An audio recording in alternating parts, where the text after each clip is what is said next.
केतनं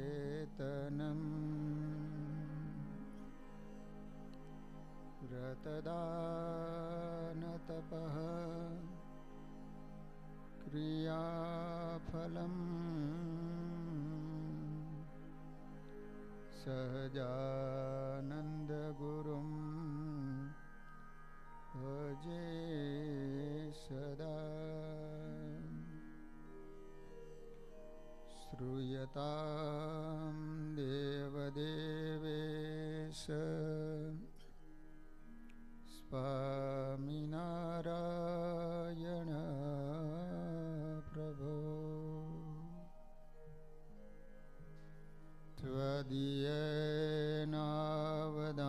त्वदीयेनावदानेन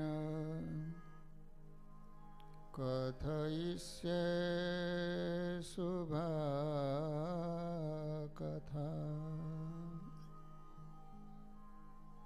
ॐ अवतारिणे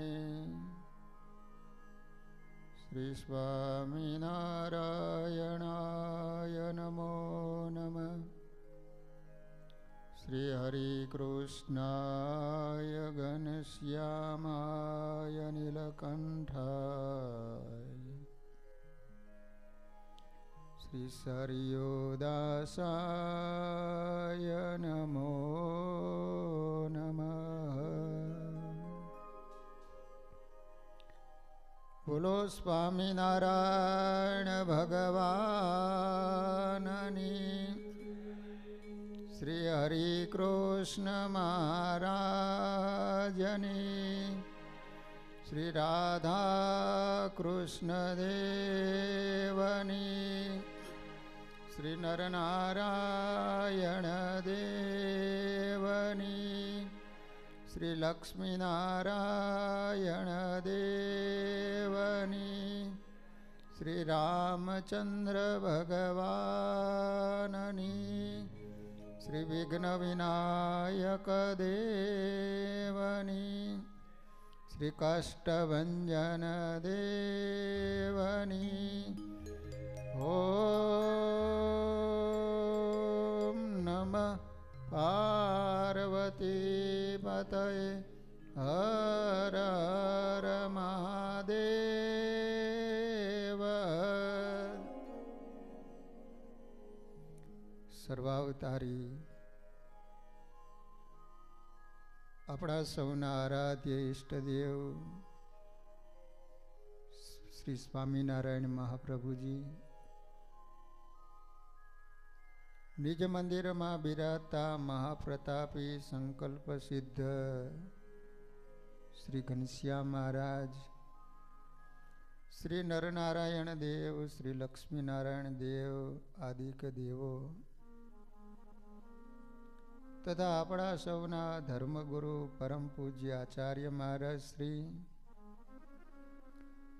तथा श्रीजी महाराजना लाडीला बधा ज हरिभक्तों ने घणा भाव थी जय स्वामीनारायण। वाला भक्तजनों, आपणे सद्गुरु वर्य निष्कुळानंद स्वामी रचित धीरज आख्यान नामनो जे ग्रंथ एनी कथा श्रवण करी रह्या छीए। स्वामी आ ग्रंथ में अनेक भक्तों चरित्रों कहता आख्यानों लिख्या छे। ये आख्यानों द्वारा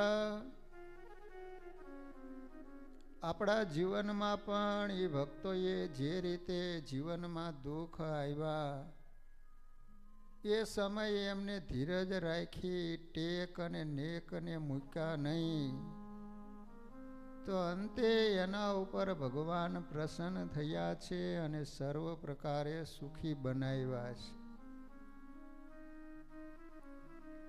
આજે स्वामी एक राजानी कथा लखे छे अने एनु नाम छे मयूर ध्वज।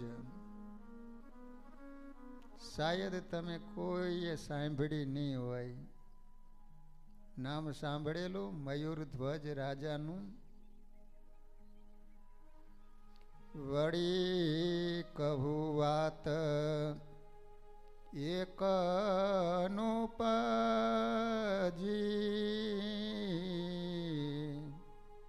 ભક્ત એક રત્નપુરીનો ભૂપજી.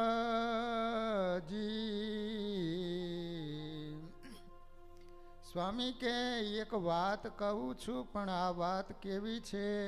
તો કે અનુપ. અનુપ એટલે જેને કોઈની ઉપમા આપી ન શકાય એવી આ વાત છે. નામ હતું મયુરધ્વજ. સ્વામી એમ કહે છે કે મોટા મોટા યજ્ઞો કરે છે અને બ્રાહ્મણો દ્વારા વેદોક્ત વિધિ પ્રમાણે યજ્ઞની અંદર ઘી હોમી રહ્યા છે. હવે બન્યું એવું કે એ વખતે શ્રી કૃષ્ણ ભગવાન અને અર્જુનજી બ્રાહ્મણનો વેશ લઈ અને યજ્ઞમાં પધાર્યા છે. રાજાને ખ્યાલ આવ્યો કે મારે ત્યાં બ્રાહ્મણ પધાર્યા છે, તો પોતે ઊભા થઈ અને બ્રાહ્મણોનો સત્કાર કર્યો છે, કહેતા બ્રાહ્મણને દંડવત પ્રણામ કર્યા છે. વિચાર કરો કે શાસ્ત્રોમાં બ્રાહ્મણનો ખૂબ મહિમા ગાવામાં આવ્યો છે. એનું કારણ એવું છે કે અત્યાર સુધી જો આ સંસ્કૃતિને સાચવી હોય તો એ બ્રાહ્મણોએ સાચવી રાખી છે. વેદોને જો જીવંત રાખ્યા હોય તો એ બ્રાહ્મણોએ રાખ્યા છે. એ ધરતી ઉપરના દેવ કહેવાય, એટલા માટે તો એને ભૂદેવ કહેવાય. ભૂ એટલે ધરતી, ધરતીના એ દેવ છે. અને એટલા માટે તો સ્વામિનારાયણ ભગવાને પણ બ્રાહ્મણ કુળમાં જન્મ લીધો. સ્વામિનારાયણ ભગવાનને બ્રાહ્મણો ખૂબ વહાલા હતા. અવારનવાર બ્રાહ્મણોની ચોરાસી કરતા અને બ્રાહ્મણોને ખૂબ જમાડતા. એટલું નહીં, જમી લીધા પછી દક્ષિણા આપતા. ભૂદેવને પૂછે કે ભૂદેવ તમારે કાંઈ દુઃખ હોય તો અમને કહેજો. કોઈ કહે કે મારે દીકરો જનોય આપવા યોગ્ય થયો છે, ઉંમર લાયક થયો, પરંતુ ગરીબાઈને કારણે હું જનોય આપી શકતો નથી. મહારાજ બોલે કે બોલો ભૂદેવ કેટલા રૂપિયા જોઈ? તરત મહારાજ ખોબો ભરીને એને રૂપિયા આપે. કોઈ બ્રાહ્મણ એમ કહે કે મારી દીકરી યુવાન થઈ છે, લગ્ન કરી શકે એવી શક્તિ નથી. મહારાજ કે બોલો ભૂદેવ કેટલા રૂપિયા તમારે જોઈએ? આ રીતે મહારાજે બ્રાહ્મણોને ખૂબ રાજી કરેલા. અને મચ્છિયાઓ ગામમાં તો મહારાજે બ્રાહ્મણોનો ખૂબ મહિમા બતાવ્યો છે. વિચાર કરો કે આ રાજા છે, યજ્ઞ કરે છે, યજ્ઞમાં બેઠેલા, છતાંય પણ જ્યારે બ્રાહ્મણ આવ્યા, આવા સમાચાર મળ્યા તો પોતે ઊભા થઈ અને બ્રાહ્મણને દંડવત કરે છે. ભલે પધાર્યા, તમે જે ઈચ્છાથી મારે ત્યાં આવ્યા હોય, તમારી જે ઈચ્છા હોય તમે મારી પાસેથી માગી શકો છો.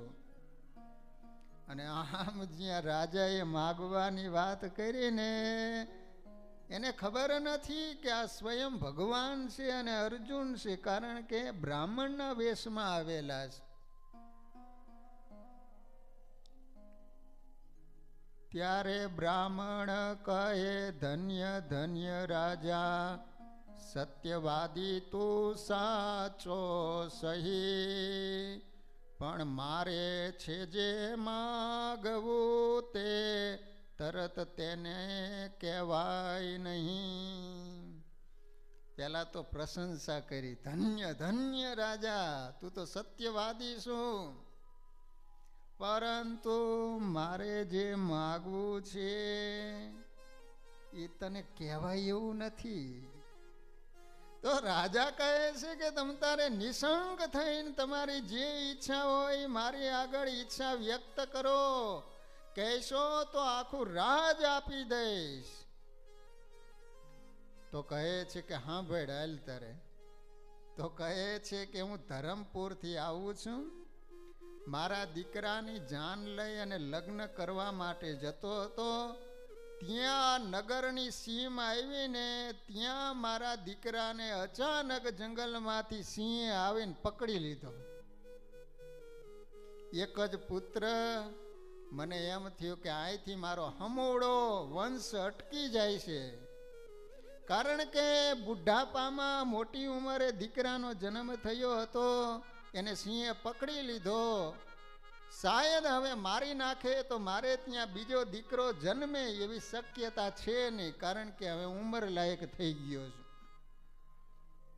હરખ હૈયે નવરયો ગયો આનંદ સર્વે ઉચડી, મારીને મારા સૂતની વાઘન જાણે પીડા વળી. અમારો જે લગ્ન કરવાનો એ તો તમને બધાને ખબર જ હોય, લગ્નનો કેવો માહોલ હોય ને કેવો જલસો હોય ને કેવો આનંદ હોય. એટલા માટે જ એને વિવાહ કહેવાય. 20 દિવસ સુધી એને વાહ ભાઈ એને વિવાહ કહેવાય.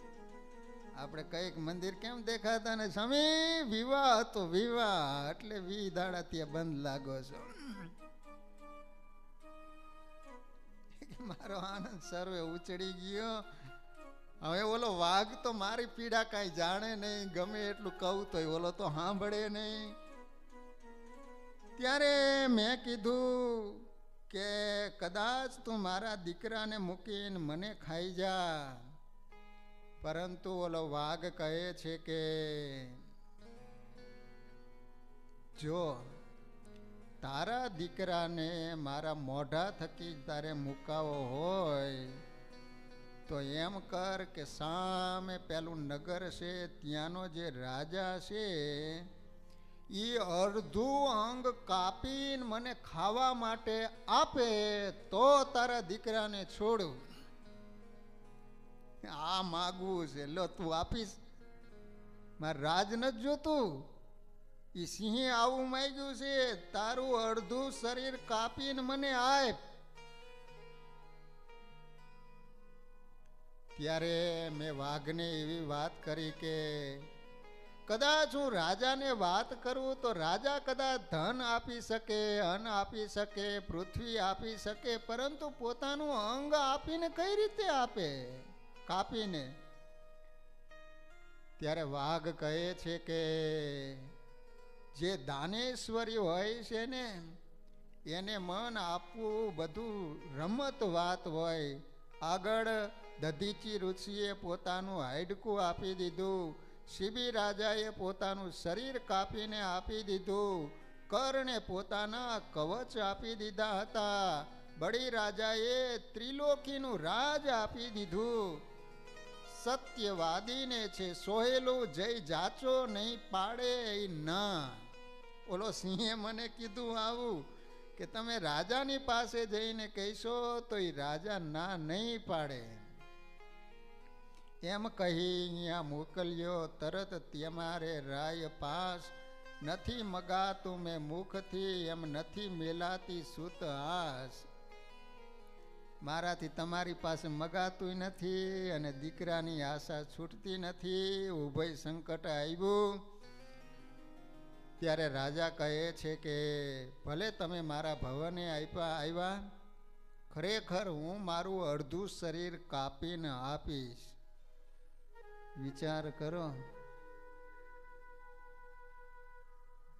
કેવા એ રાજા અને કેવા ભગવાનના ભગત હશે કે પોતાનું અડધું અંગ કાપી અને આપવા માટે તૈયાર થઈ ગયા. એની કથાઓ લખાય.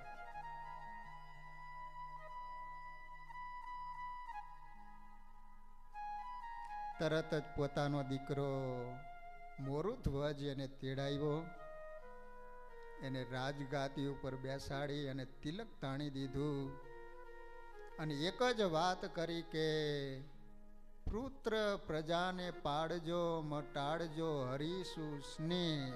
આ એક જ વાત કરી કે પ્રજાને પુત્રની પેઠે પાડજો અને કાયમને માટે ભગવાનમાં હેત કરજો. બાપાએ આટલી જ દીકરાને વાત કરી. પછી રાજાએ નાઈ તિલક કરી ધરી કંઠમાં તુલસી દામ મગાયું કરવત વેરવા. ઓલું લાકડું કાપવાનું કરવત આવે ને, જોયું છે ને તમે કરવત, એવું કરવત મગાયું હો. અને ત્યાં તો નગરમાં બધાને ખ્યાલ આવી ગયો કે ઓહો કોઈક બ્રાહ્મણ આવ્યો છે અને રાજાની પાસે આવી માગણી કરી છે. અને રાજા પોતે અડધું શરીર કાપી અને આપવા માટે તૈયાર થઈ ગયા. નગરની બધી પ્રજા ત્યાં ઉમટી છે, કારણ કે બધાને રાજા પ્રત્યે ખૂબ હિત હતું, કારણ કે પોતાના દીકરાની પેઠે પ્રજાનું પાલન કરતા હતા. હાલ કલોલ શહેર સૌ થયું, રહ્યું નહીં ધારતા ધીર. હાહાકાર હવો ઘણો ભર્યા સૌએ નયનમાં નીર. બધાની આંખમાં આંસુ આવી ગયા. વાલા ભક્તજનો, આવું જીવન હોવું જોઈએ. જબ આયો જગ में जग हसे तुम रोय, अब ऐसी करणी कर चलो કે तुम हसे जग रोय. એવું જીવન જીવજો કે આપણે ગયા પછી આપણા સદગુણોને યાદ કરીને આપણી પાછળ બે સારા આંસુ પાડે. મીરાબાઈ નરસિંહ મહેતા આપણા શું હગા થાય? કેટલા 700 800 1000 વર્ષ વીતી ગયા, છતાંય આપણે આજે કેનેડાની ધરતી ઉપર એને યાદ કરીએ છીએ. કેવું જીવન જીવ્યા હશે. દાદા ખાચર જ્યાં વચનામૃતનો પ્રારંભ થાય અને દાદા ખાચરનું નામ આવે, જીવબા લાડુબા એ આપણા કોઈ હગા નથી, છતાંય પણ એના ફોટા રાખીએ છીએ, દરરોજ એને યાદ કરીએ છીએ. આનું નામ જીવન કહેવાય. નકર અમુક માણસો મરે ને પછી માણસો જે વાતો કરતા હોય ને સાંભળજો, એ હારું ગયો ને તો ગામ થયું ચોખ્ખું, આ ખોખું નડ જ કરતું હતું. માણસો રાજી થાય. અમુક નડતર માણા મરે ને એટલે આખું ગામ રાજી થાય, હારું આ મર્યો તો એમ, ગામ આખું સુખી થયું એમ. બોલો, એક ભાઈ તો એવો આખી જિંદગી નડવાનું જ કામ કર્યું. જ્યાં હારા કામ થતા હોય ને અહીંયા આડો જ મરે. આ અમુકના ધંધા જેવા હોય, વિભાગીકરણ કરવાનું, ભાગલા પાડવાનું. વાલા ભક્તજનો, સ્વામિનારાયણ ભગવાનને સંપ બહુ ગમે છે. જ્યાં સંપ હશે ત્યાં લક્ષ્મી રહે છે. જ્યાં સંપ છે ને ત્યાં જ ભગવાન છે. જ્યાં સંપ ત્યાં સંપત્તિ નાના, જ્યાં કુસંપ ત્યાં વિપત્તિ નિદાના. માટે વાલા ભક્તજનો, થોડું ઘણું જતું કરીને બધા ભેગા રહીજો.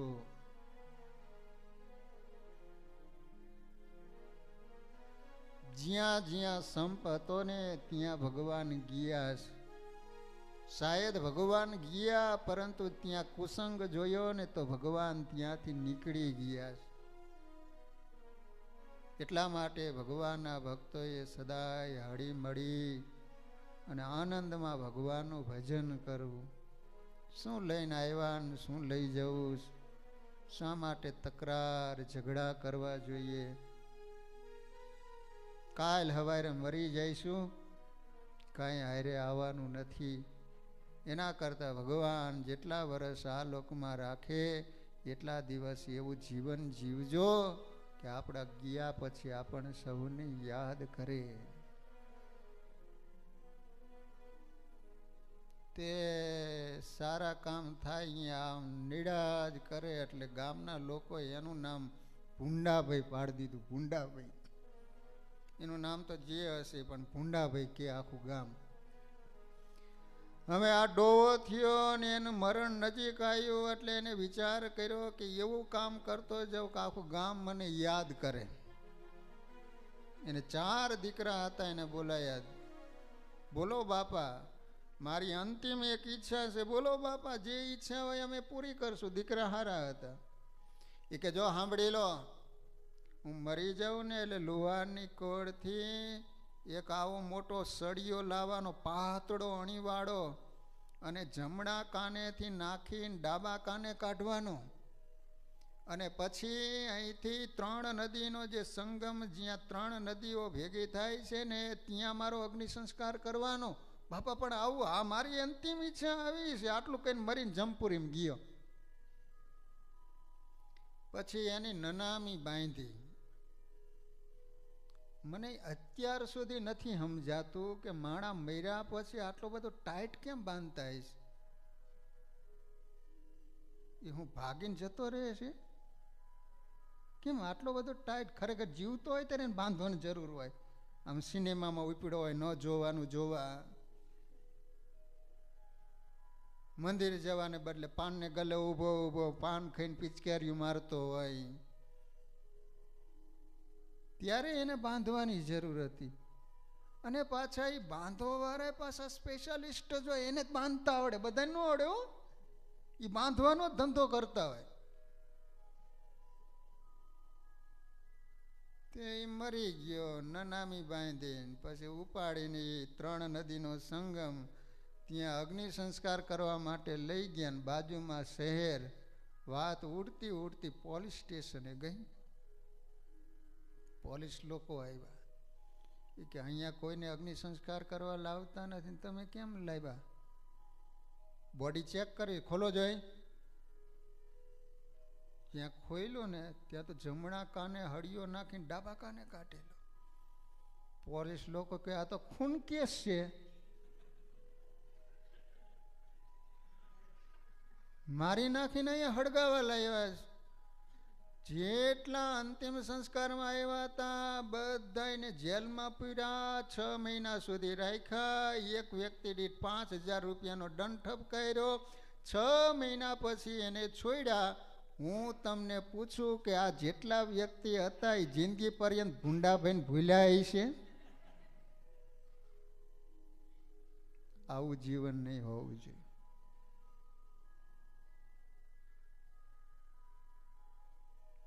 તો વિચાર કરો કે અહીંયા જ્યારે પ્રજાને સમાચાર મળ્યા કે આ રીતે રાજા પોતાનું અડધું શરીર કાપી અને એ બ્રાહ્મણને આપવા માટે તૈયાર થયા છે, તો અહીંયા નિષ્કુળાનંદ સ્વામી કહે છે કે હાહાકાર હવો ઘણો ભૈરા સૌએ નયનમાં નીર, બધાની આંખમાં આંસુ આવી ગયા.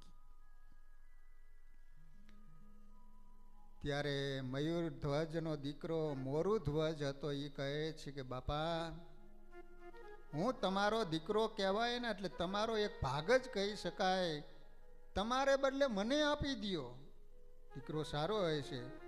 ત્યારે એની રાણી કહે છે કે પતિદેવ, હું તમારી અર્ધાંગની કહેવાઉં એટલે તમારું અર્ધું અંગ કહેવાય ને, એટલા માટે તમે મને એ સિંહને ખાવા માટે આપી દો એમ. આ રીતે દીકરો કે મને આપો, રાણી કે મને આપો. ત્યાં ઓલો બ્રાહ્મણ હતો ને એ કહે છે કે તમારે કોઈને આપવાની દાનત નથી લાગતી. પડી વાત પંચાયતે તે ન નીપજે નિર્ધાર, નિષ્કુળાનંદના નાથને એવું ગમ્યું આ વાર. ત્યારે કહે છે કે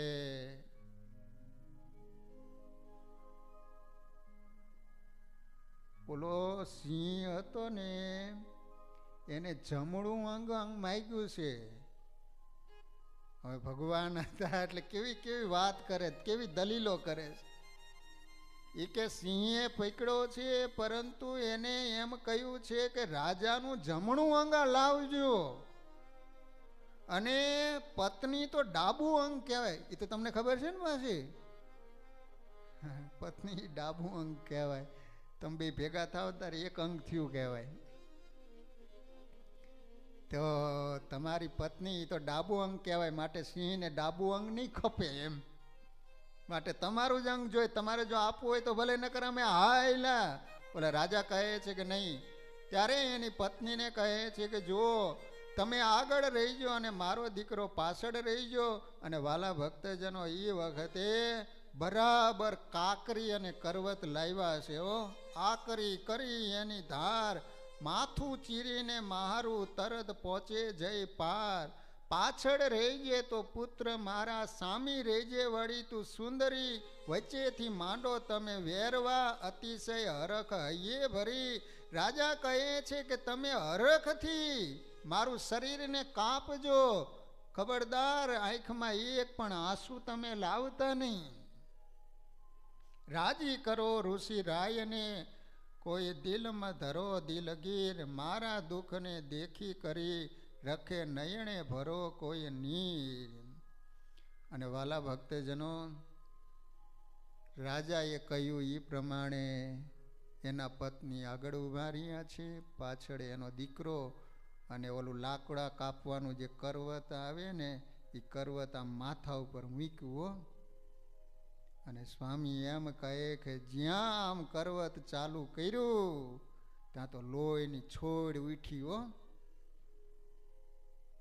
રાજા પ્રજાને કહે છે કે તમે બધાએ દૂર રહીજો.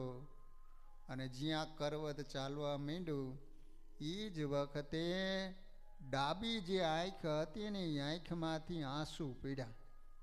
રાજાની જે ડાબી આંખ હતી ને, એ આંખમાંથી આંસુ પડ્યા. ત્યાં ઓલા બ્રાહ્મણના સ્વરૂપમાં ભગવાન અને અર્જુનજી હતા. એ બ્રાહ્મણ કહે છે કે આ તો તમે રાજીપે અંગ નથી આપતા, આ તો પરાયણે આપતા હોય એવું લાગે છે. આ તમારી આંખમાંથી આંસુ પડ્યા એટલે તમારું અંગ અમને ન ખપે.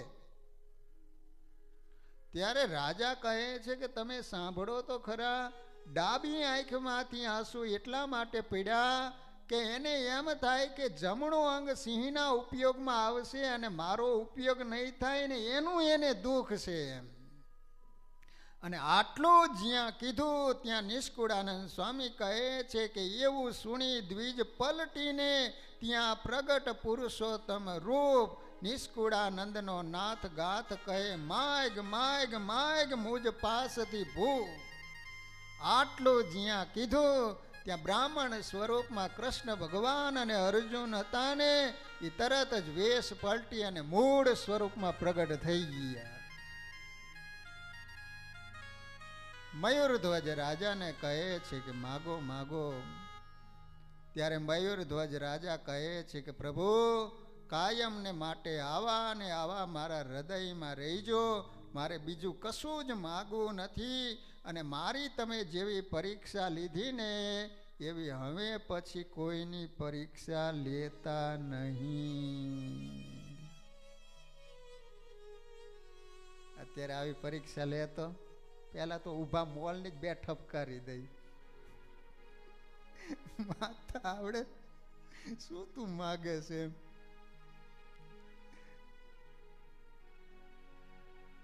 ભલો ભલો એ ભૂપતિ, જેની મતિ અતિ મોટી ઘણી, ભલી કરી એને ભક્તિ, એના જેવી જોઈએ આપણી.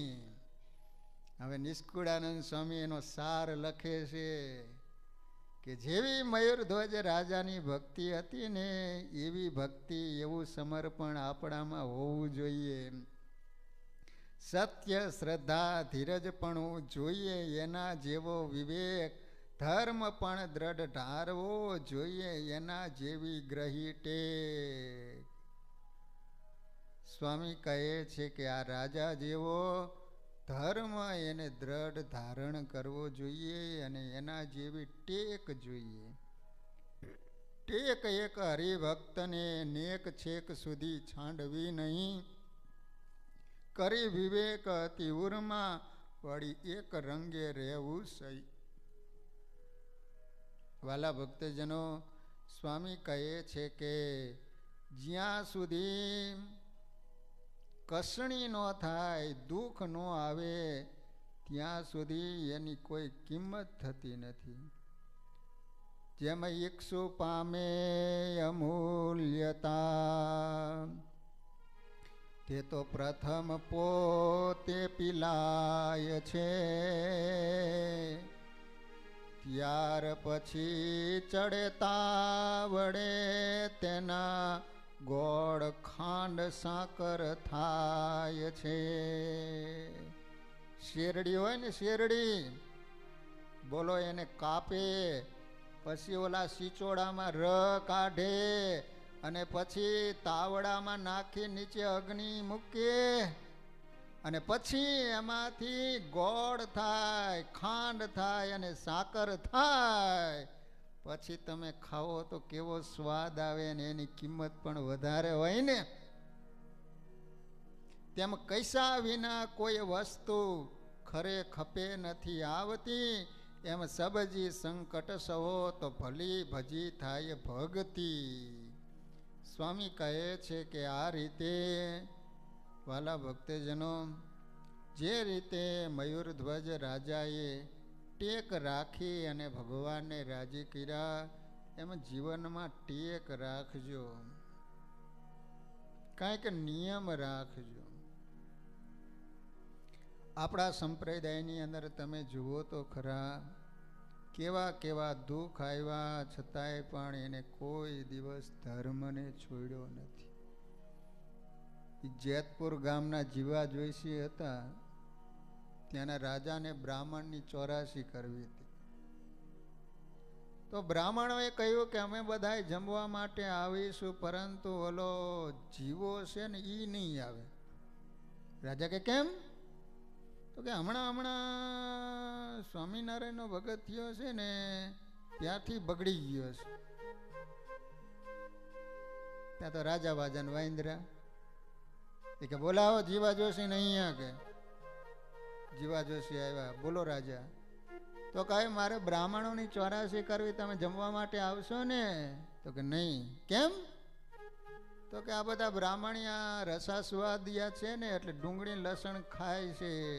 હું જ્યારથી સ્વામિનારાયણનો ભગત બન્યો ત્યારથી ડુંગળી લસણ ખાતો નથી. તમે કોઈ ખાતા નથી ને? કે થાળીમાં આવે તો એક બાજુ કરીને ઠપકારી લો છો? નો ખવાયો. શિક્ષાપત્રી વાંચો છો ને? હવે તો ડુંગળી લસણની ક્યાં, હવે તો હિન્દુના દીકરાઓ ઈંડા ખાતા જરાય શરમાતા નથી, મીટ ખાતા થઈ ગયા છે જ હિન્દુ. અને પાછી જાહેરાત કેવી કરે છે, ઈંડું છે એ તો શાકાહારી. શું ઝાડવે પાકે છે ઈંડું? તમને ખબર છે? મરઘી દરરોજ રજસ્વલા થાય છે ને ઈંડું આપે છે. શાસ્ત્રો એમ કહે છે કે રજસ્વાલાનું રક્ત પીવે ને જેટલું પાપ લાગે એટલું ઈંડું ખાવાથી પાપ લાગે છે. ન ખવાય. પરંતુ જેને સત્સંગનો અભાવ છે, સત્સંગમાં આવતા નથી, એટલા માટે આ મંદિરોની જરૂર છે, એટલા માટે આ કથા વાર્તાની જરૂર છે. ઘણાને એમ થતું હોય છે આ નવરા ધંધો આ શું આદરો હોય છે, બે રહેવાનું સાંભળવાનું. એને કારણે આપણા દીકરા દીકરીઓમાં સંસ્કારો સચવાઈને રહ્યા છે.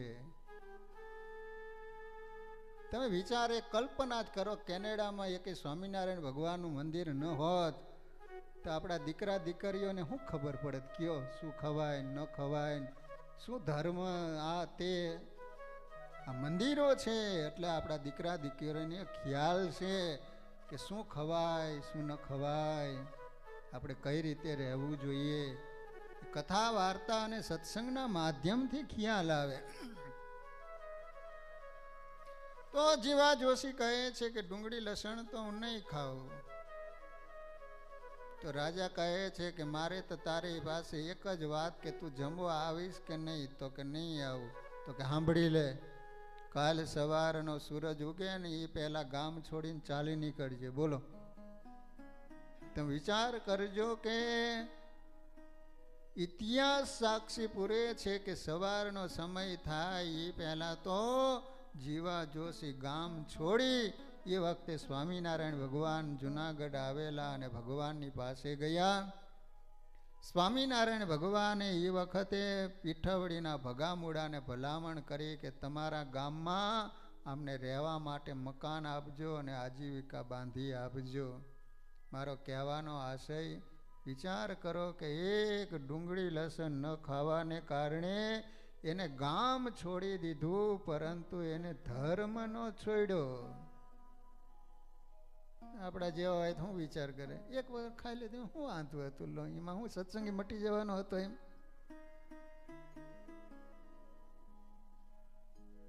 આનું નામ ટેક કહેવાય, આનું નામ નેક કહેવાય. હવે નિષ્કુળાનંદ સ્વામી એક ભક્તની કથા લખે છે અને એ છે અંબરીશ રાજા. અંબરીશ રાજાનું નામ ક્યાં આવે છે? શિક્ષાપત્રીમાં. તમે વાંચો છો શિક્ષાપત્રી બધાય? સાચો ને? દરરોજ વાંચજો, ન વાંચતા હોય તો શિક્ષાપત્રી રાખવાની ભગવાનના સિંહાસનમાં. દીકરા દીકરીઓને પણ દરરોજ 5 શ્લોક વંચાવવાના, તો એને ખબર પડે. અત્યારે તો ઇંગ્લિશમાં આવે છે ને, છોકરાને અત્યારે ગુજરાતી ન આવડતું તો ઇંગ્લિશમાં ઠપકારવી, તો છોકરાને ખ્યાલ આવે. અને 5 શ્લોક વાંચતા તો ફક્ત 5 જ મિનિટ થાય ને, એટલો ટાઈમ ન મળે તમને. નાવાનો ટાઈમ મળે, ખાવાનો ટાઈમ મળે, જવાનો ટાઈમ મળે, પણ ભગવાનની પૂજાનો ટાઈમ ન મળે. બોલો, માણાને બાના જેને કાઢવો હોય એને કઈ રીતે પહોંચી શકાય?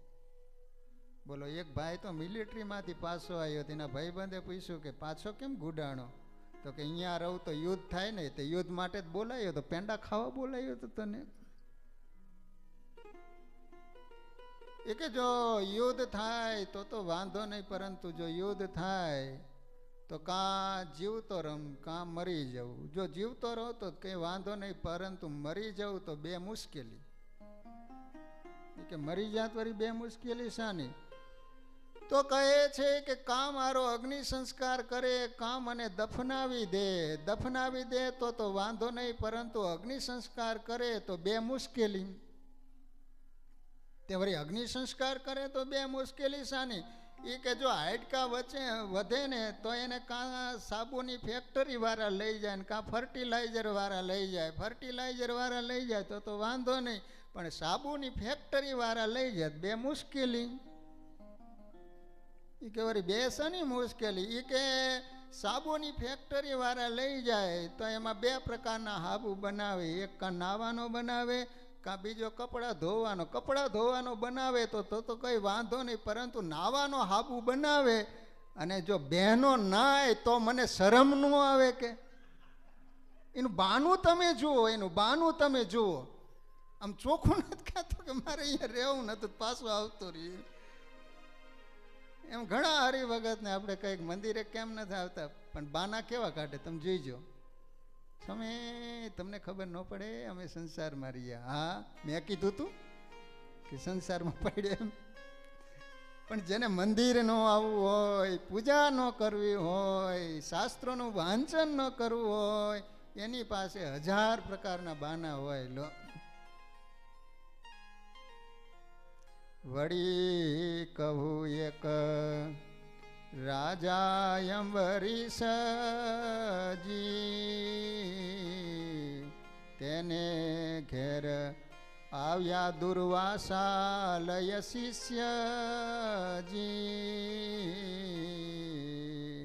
સ્વામી કહે છે કે અંબરીશ રાજાને ત્યાં દુર્વાસા મુનિ પોતાના શિષ્યોને સાથે લઈને આવ્યા છે.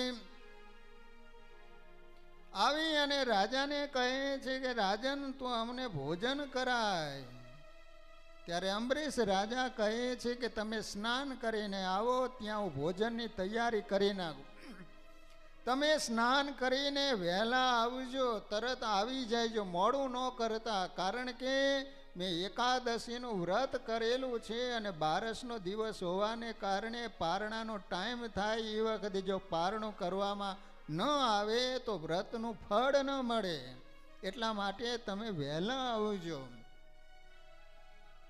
આ રાજા એવા હતા કે દર એકાદશીનો ઉપવાસ કરી અને વ્રત કરતા હતા.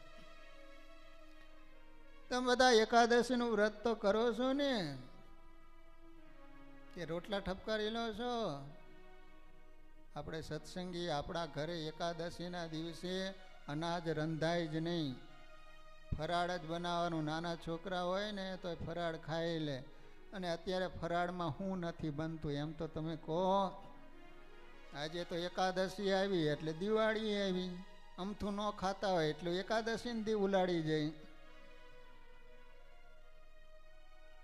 અને તમે જોઈજો, આમથી હવારે આપણને ભૂખ ન લાગે હરેશલાલ, આમથી ન ભૂખ લાગે. હવારે જાગ્યા ને હવારમાં ભૂખ લાગે એટલે આપણને ખબર જ પડી જાય કે આજે એકાદશી જ લાગે એમ. તેથી જ હવારે ભૂખ લાગે. કાલે જ એકાદશી છે હો. ઓલા કાઠીઓ હતા ને કોઈ દી એકાદશીનું વ્રત નહોત કરતા. સ્વામિનારાયણ ભગવાન આવ્યા ને તે પરાયણ એકાદશીનું વ્રત કરાવે, એમાં પાસે ઉપવાસ કરાવે. આ દરરોજ 5 વખત ખાનારા માણસો. એટલે આ કાઠીઓએ નામ શું પાડ્યું ખબર? માણામારી. 15 દિવસે માણામારી આવે. તે બોલો એક વાર તો સ્વામિનારાયણ ભગવાન બેઠેલા ને એ બધા આગળ કાઠી બેઠેલા ને તે હુકાવા માંડ્યા. મહારાજ કે કેમ તમે આમાં દુબળા પડવા માંડ્યા? રામ પ્રતાપ ભાઈએ પૂછ્યું કે તમે દુબળા કેમ પડવા માંડ્યા? એ કે તમારો ભાઈ છે ને માણા મારી લાવ્યો છે. 15 દિવસ આવે ને એકાદશી આવે, અગાઉથી અમને ફરક કાલે એકાદશી. વાલા ભક્તજનો, જો બીજા બધા વ્રત એવા છે કે શાયદ ન કરે તો એનું પાપ ન લાગે, પરંતુ એકાદશી છે બધાય વ્રતોનો રાજા કહેવાય. ન કરોતિ હિયો મૂઢ એકાદશ્યામ ઉપોષણમ સ નરો નરકમ યાતિ રૌરવમ તમસાવૃતમ. જે માણા એકાદશીનું વ્રત ન કરે તો મર્યા પછી અંધકારે યુક્ત રૌરવ નામના નરકમાં પડે છે. નરક કુંડ ઘણા બધા કુંડો છે જમપુરીમાં, પરંતુ એમાં સૌથી મોટામાં મોટો કુંડ હોય ને એ અંધકારે યુક્ત રૌરવ નામનો નરકનો કુંડ છે, એમાં નાખવામાં આવે. યાની કાની ચ પાપાની બ્રહ્મ હત્યા સમાની ચ. શાસ્ત્રો એમ કહે છે કે આ પૃથ્વી ઉપર જેટલું પાપ થાય બધું પાપ એકાદશીના દિવસે અન્નમાં નિવાસ કરીને રહે. જે માણા અન્ન ખાય અને આખી પૃથ્વી ઉપર જેટલું પાપ થાય બધું પાપ એને લાગે. અને જે એકાદશીનું વ્રત કરે એને કેટલું પુણ્ય થાય? તો કહે છે કે 1,00,000 તપસ્વી તમે 60,000 વર્ષ સુધી જમાડો અને જે ફળ થાય એકાદશીનું વ્રત કરવાથી થાય. 1,00,000 તપસ્વી, 1,00,000 સાધુ, અને કેટલા વરા? 60,000 વરા. આપણે તો 60 વરા રહી કે ન રહી? 60,000 વરા સુધી તમે જમાડો અને જેટલું ફળ થાય એટલું એક એકાદશીનું વ્રત કરવાથી થાય. બોલો. અને એકાદશીનું વ્રત સતાનંદ સ્વામી તો એમ કહે છે કે અશ્વમેધ સહસ્ત્રાણી રાજસૂય શતાની ચ. અશ્વમેઘ 1000 યજ્ઞ કરો, રાજસુ યજ્ઞ 100 યજ્ઞ કરો, અને જે ફળ થાય એક એકાદશીનું વ્રત કરવાથી થાય છે. લો, આજનું સાયન્સ ડોક્ટરો પણ કહે છે કે 15 દિવસે માણસ એક ઉપવાસ કરે તો એનું શરીર પણ સારું રહે, એનું આરોગ્ય પણ સારું રહે છે. લો, આપણે તો 24 કલાક ઘંટી ચાલુ જ હોય, એક દિવસ આરામ. અત્યારે માણા ભૂખે નથી મરતા ને એટલા ખાઈ ખાઈને મરી જાય, ખબર હે ને? ખા જ કરતા. અમે પ્લેનમાં આવીને અમારે કાંઈ લેવાનું હોય ને અમે ટગર જોયા કરી. ઓલા જેટલી વાર આવે ને કોઈને ખાલી ન જવા દે. બોલો, આપણને એમ થાય કે એમ પેટ શેક પટારો છે. હવે ઇન્ડિયાથી આવી તો અહીંયા દિલ્હીથી આવે 15 કલાકે ઉતાર્યા, તે 15 કલાકમાં કેટલી વાર એને ખાવાનું આપ્યા જ કરતા. ઓલા વારંવાર અમારી પાસે આવે, બાપા કાંઈ જોતું નથી, જેને જોતું હોય એને આપને, મારા ભાગનું એને આપી દે. આ ધરાવ થતું હોય તો આનું.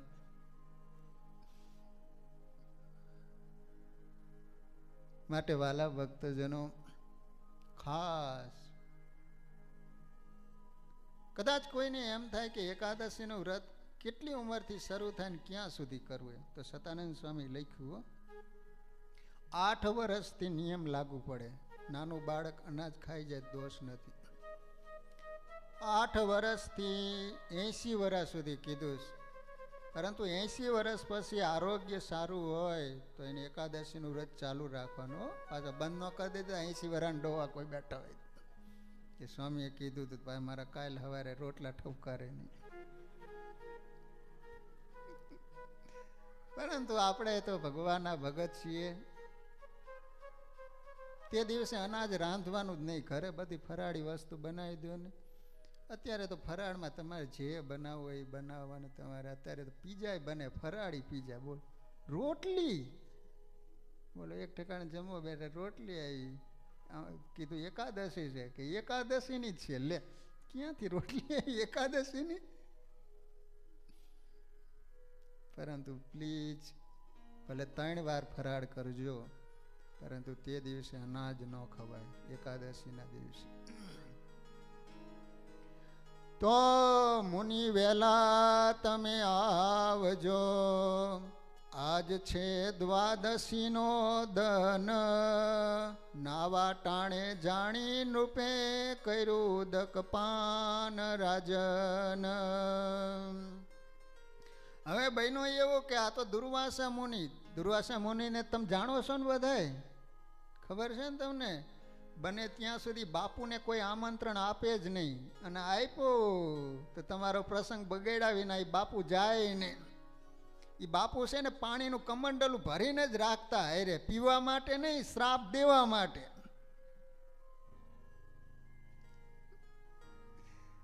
એવા મુનિ કોપાયમાન થાય. દુર્વાસા એટલે ક્રોધની મૂર્તિઓ. તેને કોઈ સ્ત્રી લગ્ન કરવા હતા પણ કોઈ પત્ની નો આપે, સ્ત્રી નો આપે. હવે આવાને કોણ?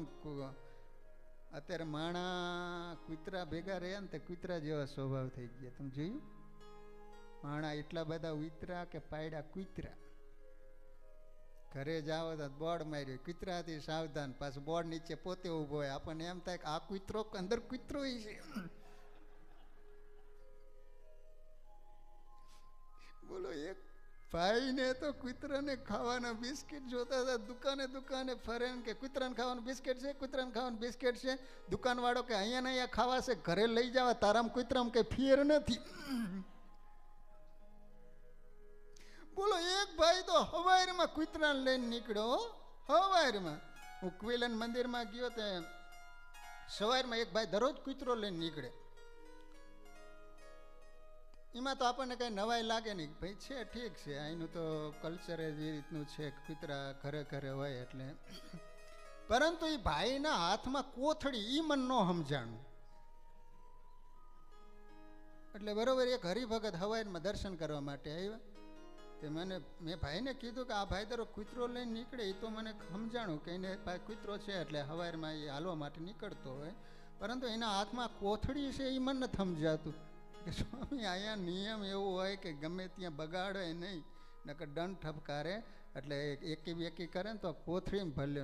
ઓહ, મેં કીધું આટલી મા બાપની સેવા કરે ને તો એને મંદિર ન જવું પડે, ભગવાન સ્વયં ઘરે એને દર્શન દેવા માટે આવે. હો બોલો, કૂતરા નવરાવવા માટે સ્પેશિયલ સાબુ આવે, એને ખવડાવવા માટે બિસ્કીટ સ્પેશિયલ આવે. બોલો કેવા હાથ છે ભાઈ, બોલો. અને કૂતરા ભેગા રહ્યા ને એટલે કૂતરા જેવા સ્વભાવ થઈ ગયા. બોલો કોઈ બેઠા હોય ને તમે કહેવા ને કેમ બેઠા છો, ના થાય તો ઊભો કરી દો. લો ભાઈ આપણે પૂછાય નહીં. આપણે પૂછીએ કે આ તમારા દીકરા છે? ના તમારા દીકરા. ભાઈ ભગવાન એમ નહીં દીકરા આપ્યા છે, આ તો પૂછીએ છીએ. હામાં મળે ને આપણે પૂછીએ ક્યાંથી આવો છો? ચૂલામાંથી. એટલે જ આટલો બધો ગરમ લાગે, ધગ ધગ તો કે.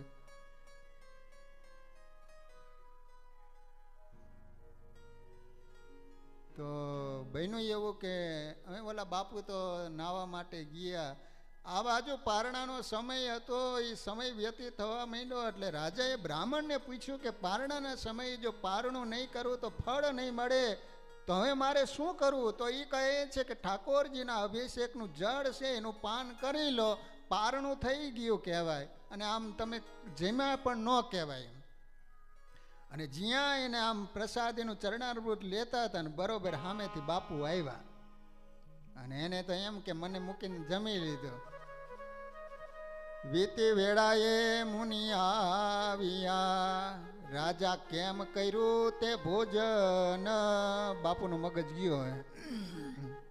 મને જમાડ્યા વિના જમો, દઉં છું શ્રાપ રાજન. શ્રાપ દઈ આપે ચાલિયા, આવ્યું સુદર્શન તહેવાર. બહુ ભાગે આવે બાળ તો, પછી આવ્યા હરીને આધાર. અને બાપુનો મગજ ગયો અને જટા છોડી અને પછાડીને સંકલ્પ કર્યો તો અનેક કૃત્યા ઉત્પન્ન થઈ. કહે છે કે અત્યારે ને અત્યારે અમરીશને મારી નાખો. અને જ્યાં કૃત્યાઓ મારવા માટે આવે એ જ વખતે ભગવાને અંબરીશ રાજાની રક્ષા કરવા માટે સુદર્શન ચક્ર મૂકેલું. એ રવાના થયું. કૃત્યાઓને કાપી નાખીને દુર્વાસા મુનિની પાછળ, દુર્વાસા મુનિ આગળ, સુદર્શન ચક્ર પાછળ. ધોતિયું માન માન ઝાયલું રહ્યું બાપુનું.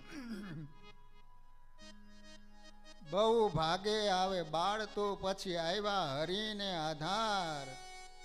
એ ભગવાનની પાસે આવ્યા, પાહીમામ પાહીમામ, બચાવો બચાવો, હમણાં જ આ સુદર્શન ચક્ર આવશે તો કાપી નાખશે. ભગવાન કહે છે કે હું પણ એ સુદર્શન ચક્ર થકી રક્ષા ન કરી શકું, કારણ તમે મારા ભક્તનો દ્રોહ કર્યો છે. દ્રોહીને તો હું પણ ન બચાવી શકું. સ્વામિનારાયણ ભગવાન વચનામૃતમાં એમ કહે છે કે અમારો તો દયાવાળો કેવો સ્વભાવ છે. ઓલા વૈરાગી એમ કીધું કે આ તૃણને કાપો, તોય પણ અમે લીલા તૃણને કાપ્યું નહીં. પરંતુ કોઈ ભગવાનના ભક્તનો કે મારો હાથ જો દ્રોહ કરે ને તો હાથને કાપી નાખું. આંખ જો ભગવાનના ભક્ત ઉપર કરડી નજર કરે તો આંખને હું ફોડી નાખું. ત્યાં મને દયા નથી આવતી. લો, માટે વાલા ભક્તજનો, કોઈ દિવસ ભગવાનના દ્રોહી ન બનવું, ભગવાનના ભક્તોના દ્રોહી ન બનવું.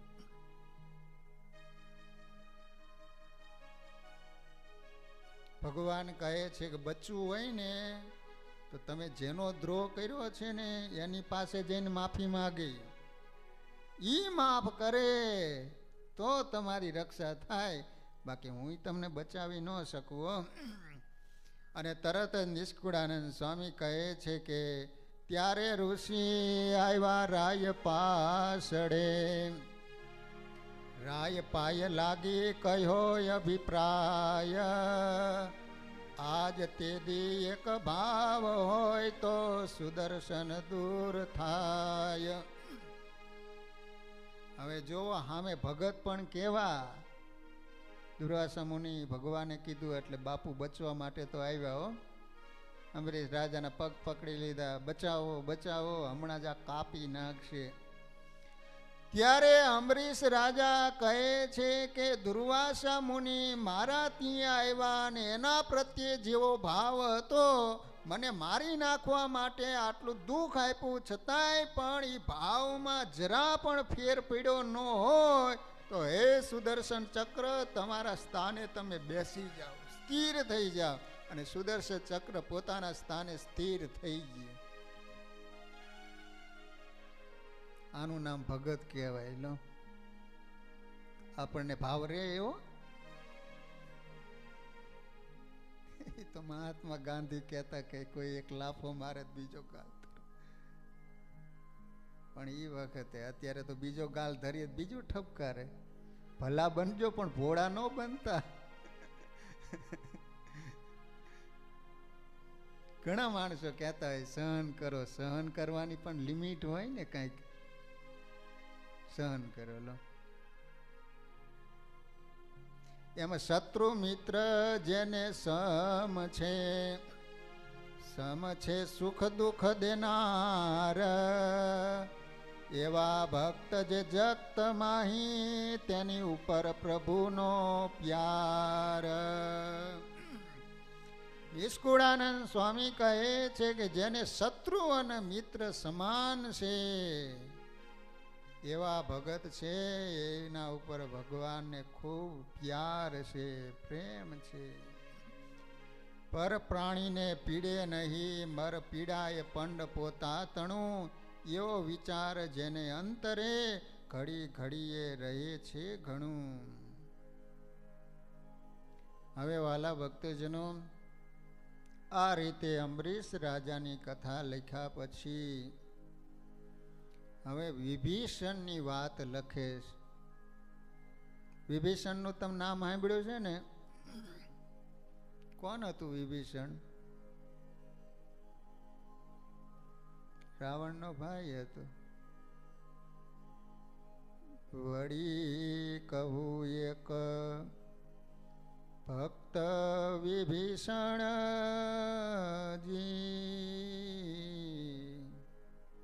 ભજે હરિ કરી વિવેક વિચક્ષણજી.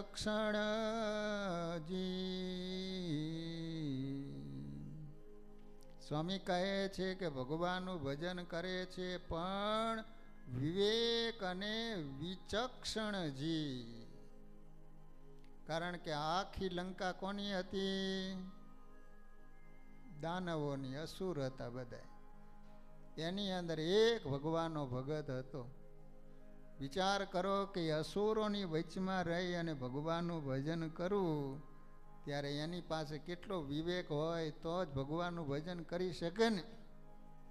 રામ રામ રટે. એકવાર તો રાવણે કીધું કે તું મારા દુશ્મનનું નામ લે, મારી નાખું તને. તો કે મારી વાત તો સાંભળો, એ તમારા દુશ્મનનું નામ હું નથી લેતો, હું તો તમારું નામ રટું. મારું નામ? મારું નામ તો રાવણ છે અને તું તો રામ રામ રટે.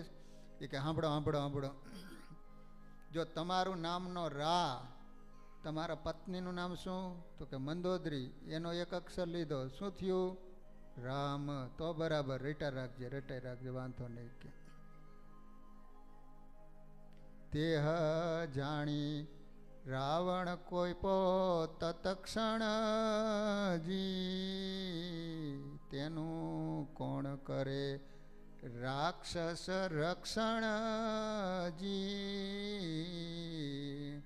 સીતાજીનું અપહરણ કરી અને લંકામાં જ્યારે રાવણ લાવ્યો છે ને, ત્યારે વિભીષણે કહ્યું છે કે ભાઈ, તમે શા માટે મોતને સામેથી આમંત્રણ આપ્યું? પ્લીઝ, હજી તમારી પાસે ટાઈમ છે, સમય છે. તમે સામેથી સીતાજીને રામ પ્રભુને સોંપી દો, નહીતર તમારી પાછળ તમને કોઈ પાણી પાડાનું નહીં બચે, એટલું યાદ રાખજો. અને આમ જ્યાં વિભીષણે રાવણને સાચી વાત કરી અને રાવણનો મગજ ગયો. વિભીષણે લાત મારી અને કહે છે કે અત્યારે ને અત્યારે લંકામાંથી બહાર નીકળી ગયા. રાક્ષસ રાવણે લાત મારી, કાઢ્યા લંકાથી બાર.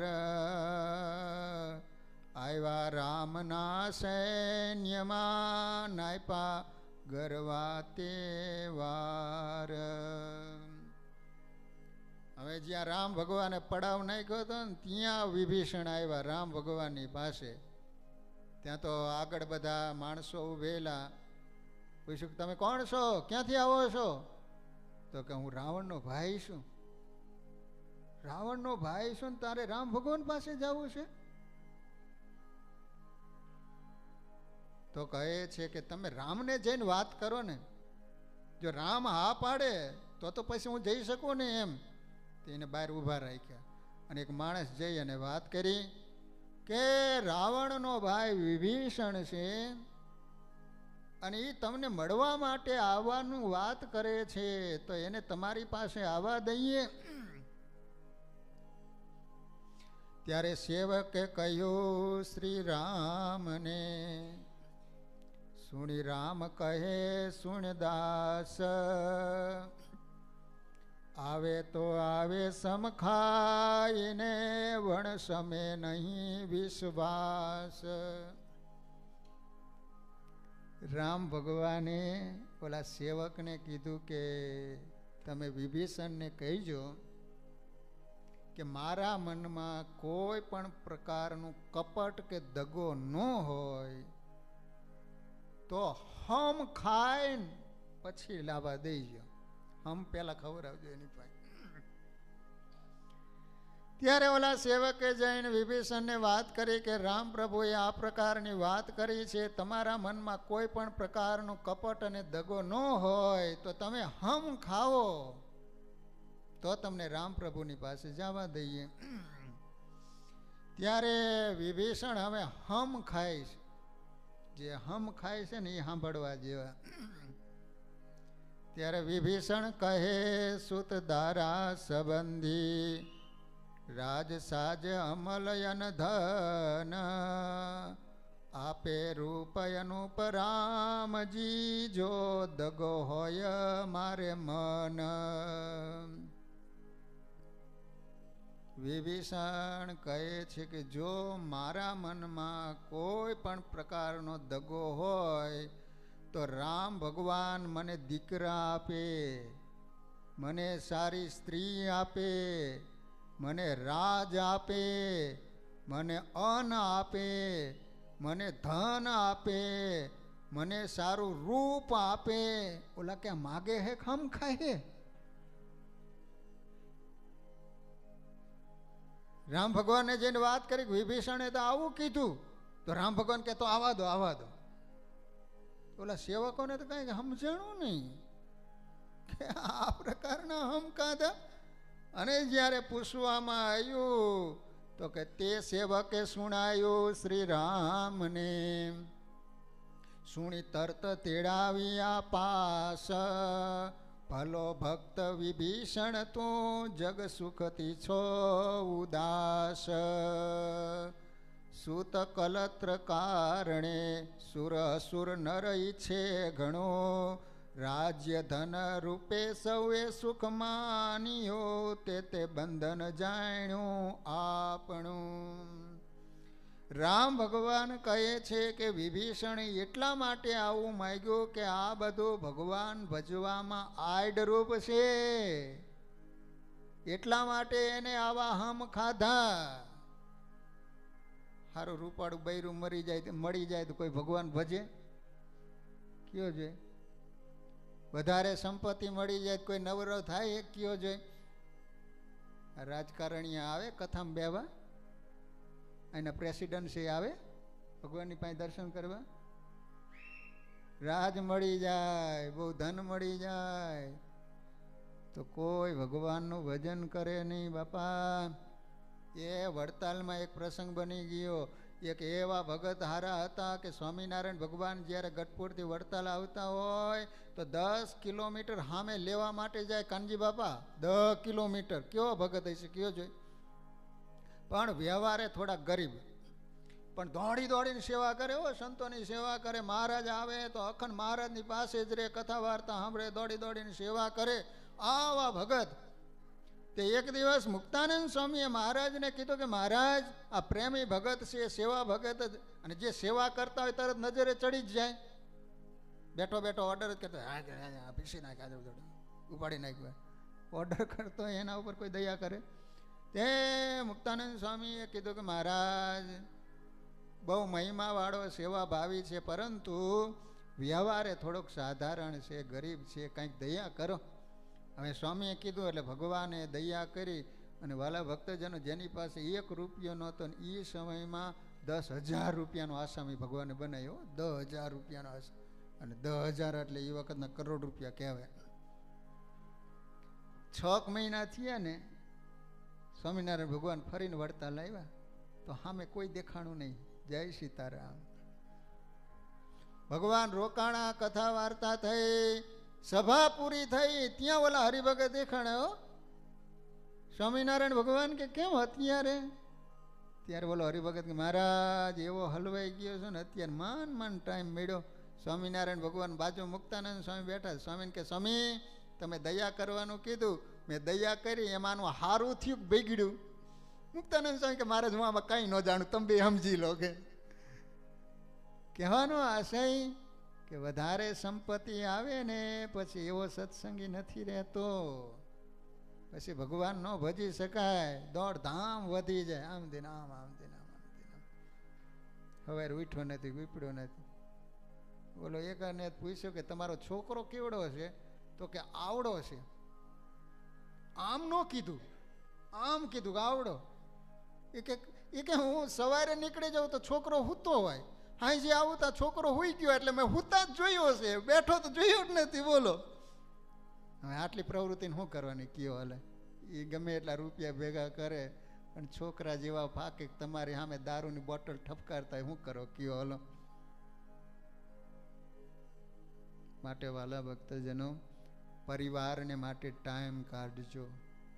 દીકરા દીકરીઓની સાથે અડધી કલાક બેસજો. નાના છોકરા હોય ને, છોકરાઓને તમારી પાસે બીજી કોઈ અપેક્ષા નથી હોતી, તમારો પ્રેમ એને જોઈશ.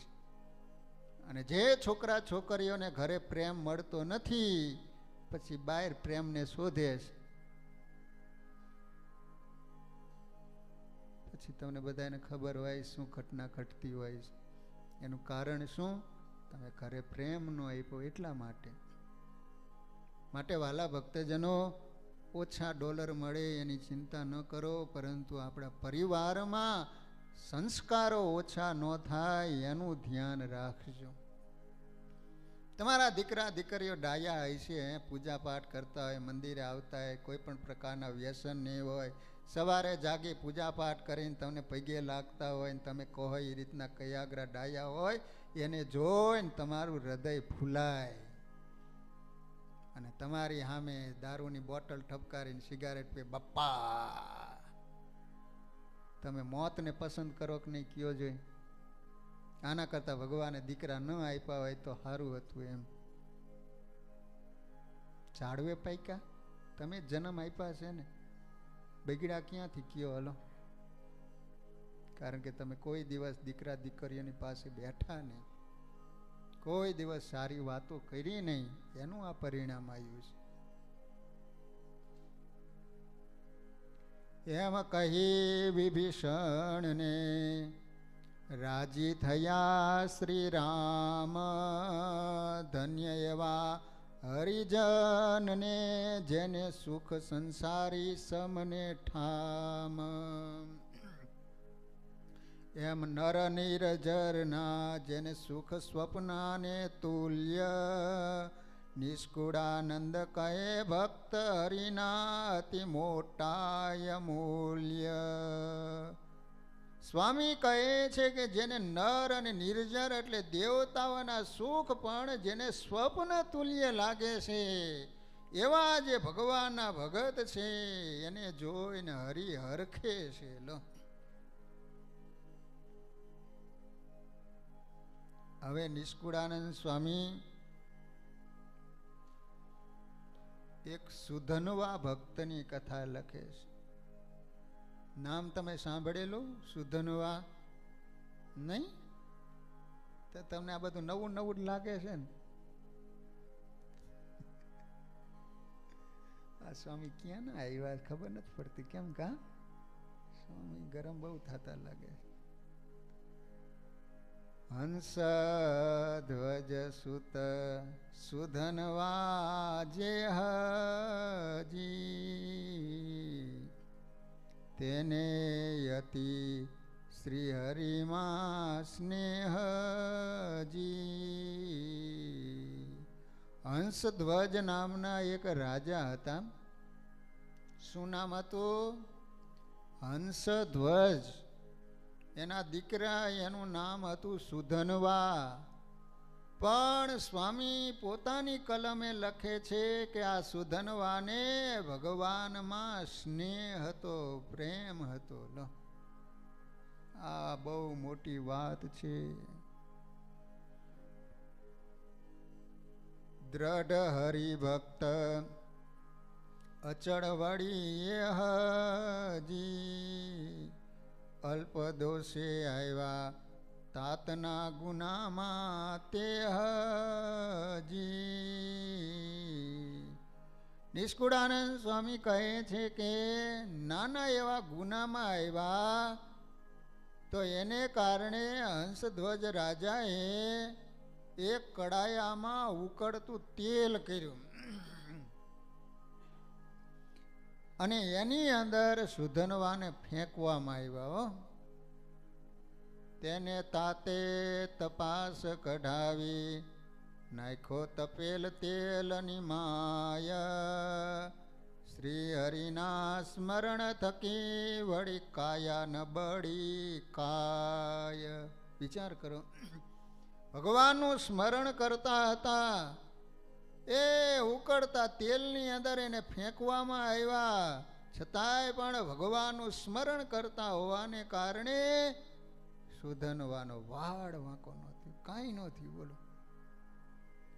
ત્યારે કહે તેલ તપ્યું નથી, કાં તો ઔષધિ છે યહ પાસ.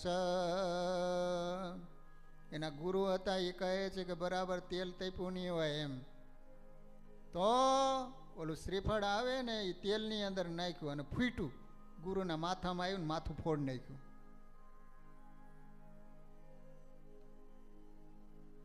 ત્યારે કહે મંત્ર છે એના મુખમાં, એનો અખંડ કરે છે ઉચ્ચાર, તે મંત્ર તો શ્રી હરિસ્મરણ, એને નાવ્યો અંગે અંજાર. પછી જ્યારે તપાસ કરી ત્યારે ખ્યાલ આવ્યો કે સુધનવાને કાંઈ ઈજા ન થઈ. એનું કારણ શું? તો એના મુખમાં હરિનું સ્મરણ હતું, ભગવાનનો જપ કરતા હતા. વાલા ભક્તજનો, ભગવાનના નામનો કેટલો બધો મહિમા છે. જે અખંડ હરિનું સ્મરણ કરે છે એને અખંડ હરિ યાદ કરે છે. માટે ટેવ પાડી હોય ને તો પ્રભુના સ્મરણની ટેવ પાડો. રૂડું સ્વામિનારાયણ નામ નિત્ય સંભાળીએ રે વળી, કરતા ઘરના કામ ઘડી ન વિસારીએ. કામ કરતા હોય તો જીભ તો નવરી જ પડી હોય ને, કયો હલો જીભને કંઈ કામ હોય? બેનો રસોઈ બનાવતા હોય તો હાથ કામમાં હોય, જીભ તો નવરી જ પડી હોય ને. ભગવાનનું સ્મરણ કરતાં કરતાં રસોઈ બનાવી. અમુક બહેનો તો એવા ફિલ્મના ગીતો મૂકી દે, એવા તલ્લીન થઈ ગયા ને તો આ બધું રોટલી બળી જાય તો ખબર ન પડે. બોલો, ઢીસુમ ઢીસુમ ઢીસુમ, પછી એ પતિ ખાય પછી ઢીસુમ ઢીસુમ જ કરે. બોલો, બાપ એની પત્ની ઉપર એટલો ગરમ થઈ ગયો. બે ટાબરિયા હતા, એ કે જ્યારે હોય ત્યારે કૂતરાની જેમ ભોં ભોં જ કરતી હોય. પત્નીનો મગજ ગયો એના પતિને કે જ્યારે જો તમે કૂતરાની જેમ ભોં ભોં જ કરતા. બંને છોકરા વિચાર કરે છે કે બાપા માને કૂતરી કહે છે અને બા બાપાને કૂતરો કહે છે, તો આપણે ગલોડિયા થયા ને. એને ત્યાં આવા ગલોડિયા જ થાય, અહીંયા ભગવાનના ભગત થાય. ખોરાક આહારની જબરજસ્ત અસર થતી હોય છે. તમે બહારનું ખાઈને તમે પૂજા કરવા બેસજો અને ઘરે પવિત્રપણે રસોઈ બનાવી ભગવાને થાળ ધરીને પ્રસાદ ખાઈને તમે ભજન કરવા બેસજો, તરત બંનેની અસર તમને દેખાય છે. ઓલામાં તમારું મન સ્થિર નહીં થાય, તમને વિચારો સારા નહીં આવે. આહાર એવો ઓડકાર. કહેવાય છે કે જ્યારે 5 પાંડવોને કૃષ્ણ ભગવાન ભીષ્મ દાદા પાસે લઈ ગયા, ત્યારે યુધિષ્ઠિર કહે છે કે આટલા બધા માણસોને મારીને અમે રાજ તો મેળવ્યો, પરંતુ મને શાંતિ નથી થતી. દાદા, શાંતિ થાય એવી કંઈક વાત કરો. અને એ વખતે ભીષ્મ દાદા યુધિષ્ઠિર રાજાને રાજધર્મ સમજાવતા કહે છે કે યુધિષ્ઠિર, જ્યાં અધર્મ થતો હોય, તમારામાં તાકાત હોય તો સામનો કરવો, નહીતર ત્યાંથી ચાલી નીકળવું. અને આમ જ્યાં ઉપદેશ આપે છે ને તે વખતે દ્રૌપદી ખડખડાટ હસવા માંડ્યા. ભીષ્મ દાદા પૂછે છે કે બેટા તમે કેમ હસો છો? તો કહે છે કે દાદા, આ બધું નોલેજ છે ને તમારે અંતિમ સમયે પ્રાપ્ત થયું હોય એવું લાગે છે. કેમ? તો દાદા, ભરી સભામાં દુશાસન મારા ચીર ખેંચી રહ્યો હતો, એ ધર્મ કહેવાય કે અધર્મ કહેવાય? અત્યારે તમે મારા પતિને એમ કહો છો કે અધર્મ થતો હોય, તાકાત હોય તો સામનો કરવો જોઈએ, નહીતર એ સ્થાન છોડીને ચાલી નીકળવું જોઈએ. દાદા, હું તમારું નામ લઈ અને કહી રહી હતી કે બચાવો બચાવો, તમે નીચું માથું ઘાલીને બેસી ગયા હતા. દાદા એ વખતે તમે એક જ પડકાર કર્યો હોત ને તો દુશાસન ને ત્યાં એકી થઈ જાત. અને કદાચ તાકાત નહોતી તો સ્થાન છોડીને તમે કેમ ન ચાલ્યા ગયા? બેઠા બેઠા જોઈ રહ્યા હતા. અને અત્યારે તમે આવી મીઠી ડાઈ વાતો કરો છો. અને એ વખતે જે ભીષ્મ દાદા બોલ્યા ને એ સાંભળવા જેવું. તો કહે છે કે એ વખતે પાપી દુર્યોધનનું અનાજ મારા પેટમાં હતું ને એટલે એવા વિચારો ન આવ્યા. અત્યારે મારા શરીરની અંદર જેટલા રોમ એટલા તીર ખોઈ ગાયેલા છે ને એમાંથી જે રક્ત થયેલું હતું બધું નીકળી ગયું ને એટલે વિચારો હારા આવે છે. લો વિચાર કરો કે એક મહાભારતનું મહાન પાત્ર, એક પિતાજીને કારણે જેને જિંદગી પર્યંત બ્રહ્મચર્યનું પાલન કરેલું આવો પુરુષ એ જો દુર્યોધનના પાપીના હાથનું ખાય અને એના બુદ્ધિની અંદર આટલી અસર થતી હોય તો આપણે તો પામર જીવ કહેવાય. જ્યાં ત્યાં જેવું તેવું ખા કરીએ ને એને કારણે અત્યારે માણસોને ભજન કરવાના, મંદિરે આવવાના વિચારો નથી આવતા. એનું કારણ આહાર, આહાર એવો ઓડકાર.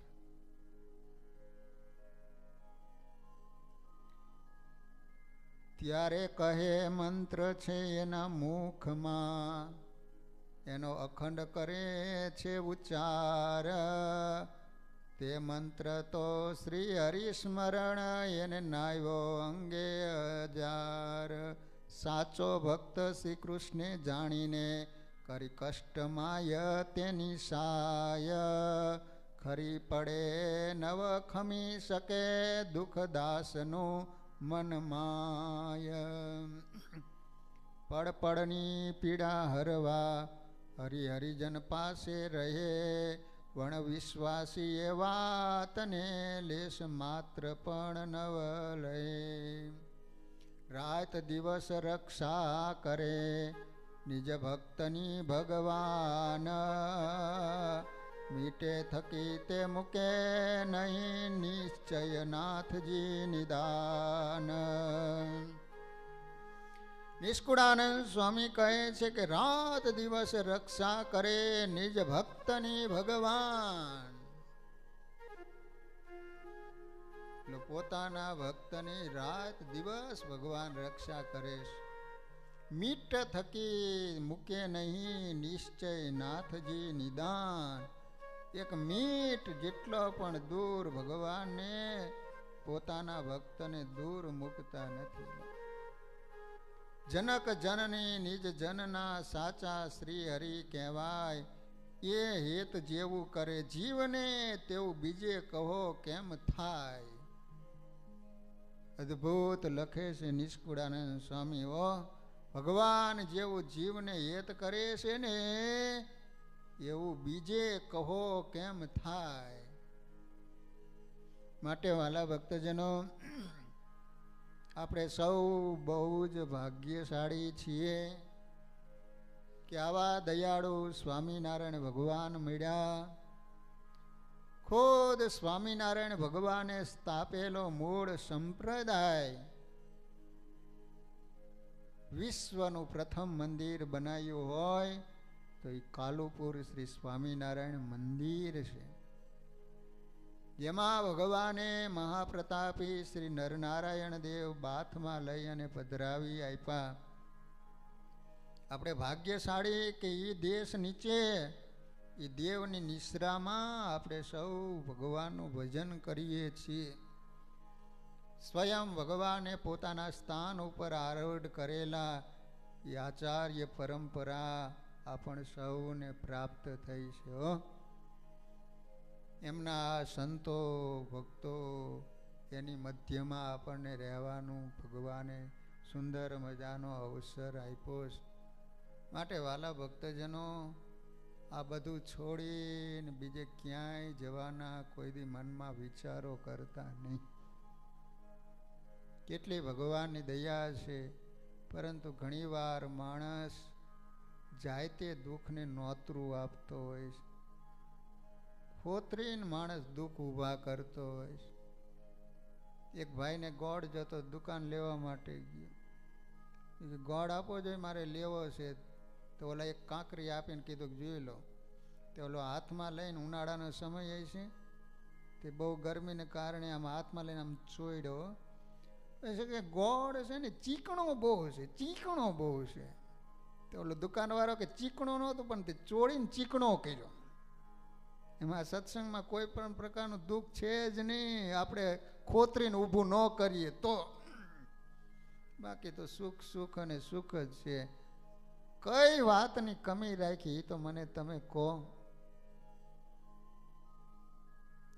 ભગવાનની કેટલી દયા છે. સત્સંગ મળ્યો, ભગવાન મળ્યા.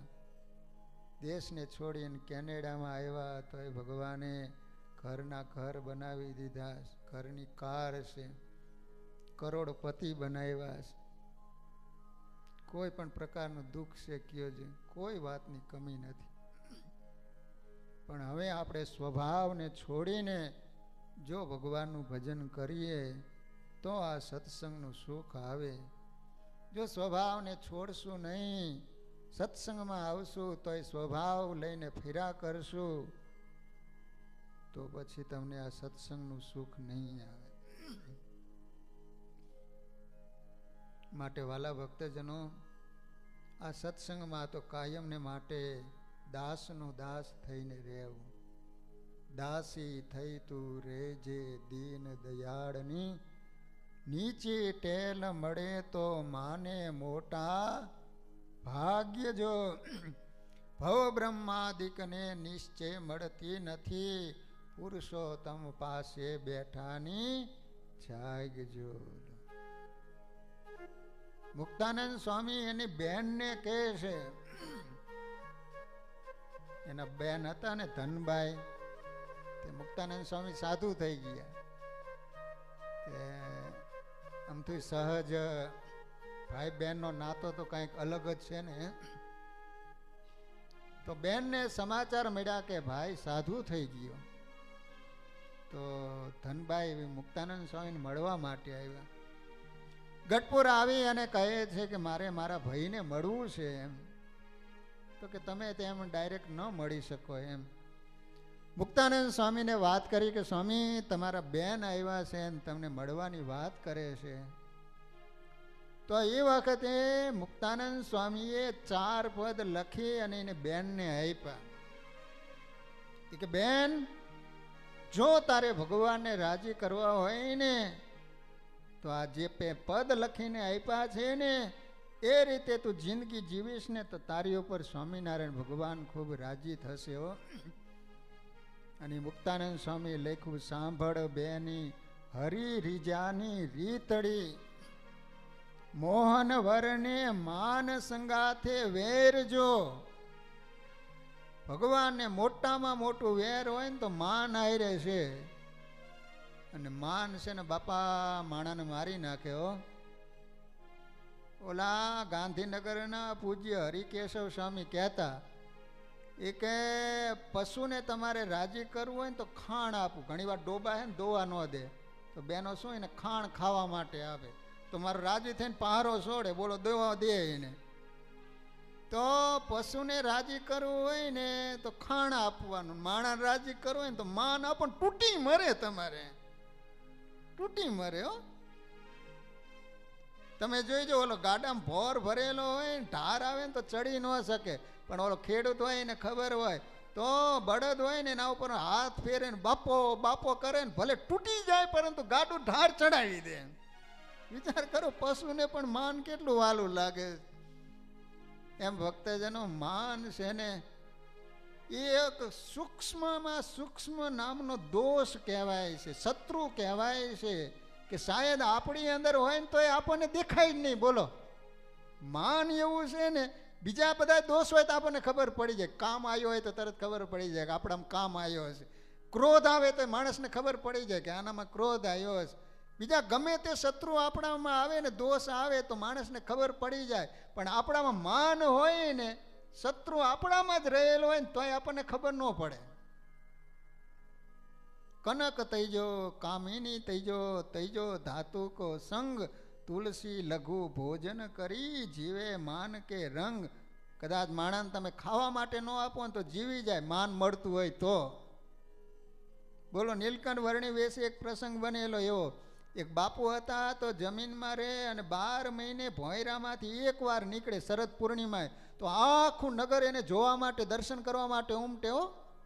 તો નીલકંઠ વર્ણી આવ્યા અને ગામના લોકોએ વાત કરી કે અહીંયા એક બાપુ રહે છે અને ભોંયરામાં રહે, 12 મહિને એક જ વાર, ખાતા નથી ને પીતાય નથી. ભગવાન કે એવું? તો રાજાને કીધું કે આ વખતે એ બાપુ બહાર નીકળે ને તમારે કોઈને જવાનું જ નહીં. તો 12 મહિને એ બાપુ નીકળ્યા હો. આમ જોયું ને તો કોઈ નહીં, નકર તો આખું નગર જોવા માટે ઉમટ્યું હોય, ચારે બાજુ પ્રજા ઊભી હોય હો, હાર તોરા સ્વાગત માટે. તો વિચાર કરે કેમ કે માણા દેખાતું ને, ઝાડવા ઉપર બાપુ ચડ્યા, આમ નજર કરીને તો ક્યાંય માણસ જ ન દેખાડું, એ ત્યાં ગુજરી ગયો. વિચાર કરો કે માનને કારણે બાપુ જીવતા હતા.